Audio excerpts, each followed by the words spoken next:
নতুন বাংলাদেশের স্বপ্ন বুনতে শিক্ষা খাতে বেগবান উদ্যোগের আহ্বান জানিয়েছেন জামায়াতে ইসলামের আমির ডক্টর শফিকুর রহমান। দেশের অতীত 15 বছরের কালো অধ্যায়কে স্মরণ করে তিনি জানান, এই সময়টায় জাতি নির্বাক ছিল, হাসতে কিংবা কাঁদতে পারত না মানুষ।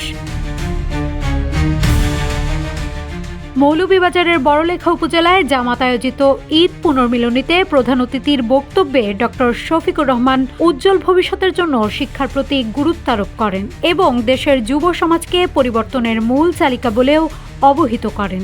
তিনি জানান, শুধু চাকরির শিক্ষায় নয়, এমন শিক্ষা প্রয়োজন যা দেশকে এগিয়ে নিয়ে যাবে। আর এজন্যই জামাত ক্ষমতায় এলে শিক্ষা খাতকে অগ্রাধিকার দেবে। স্বাধীনতা ও সংবিধানের রক্ষক হিসেবে সেনাবাহিনীর নিরপেক্ষ ভূমিকার উপর জোর দেন তিনি।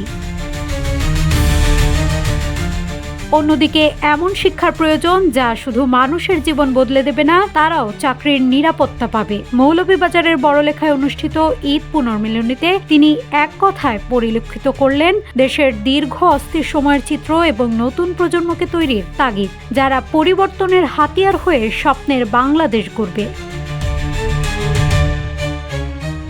শফিকুর রহমান বলেন, আওয়ামী লীগ সরকারের আমলে মানুষ কবরস্থানের মতো শান্তিপূর্ণ অবস্থায় বাস করছিল।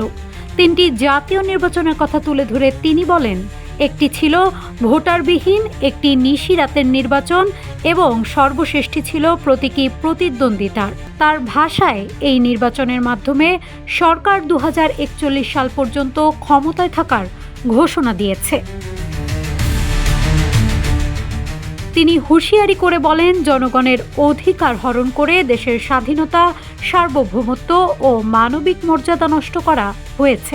এই জুলুমের বিরুদ্ধে জাতি একদিন প্রতিবাদে ফেটে পড়বে এবং পরিবর্তন আসবেই। তিনি বলেন, যুবকরা হবে এই পরিবর্তনের হাতিয়ার।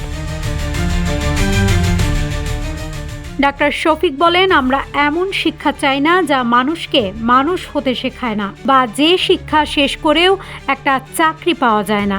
আমরা এমন শিক্ষা চাই যা শেষ হওয়ার আগেই চাকরি ঘরে চলে আসে। তিনি জানান, ক্ষমতায় গেলে জামাত শিক্ষা খাতকে অগ্রাধিকার দেবে এবং এমন জাতি গড়বে যারা দেশের উন্নয়নে ভূমিকা রাখবে।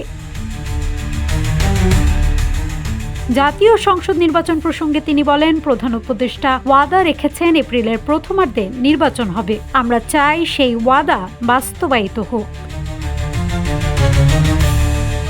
অনুষ্ঠানে স্থানীয় ও কেন্দ্রীয় পর্যায়ের অর্ধশতাধিক নেতাকর্মী উপস্থিত ছিলেন। বক্তারা দেশে সুশাসন, গণতন্ত্র ও ন্যায়ের শাসন প্রতিষ্ঠার আহ্বান জানান।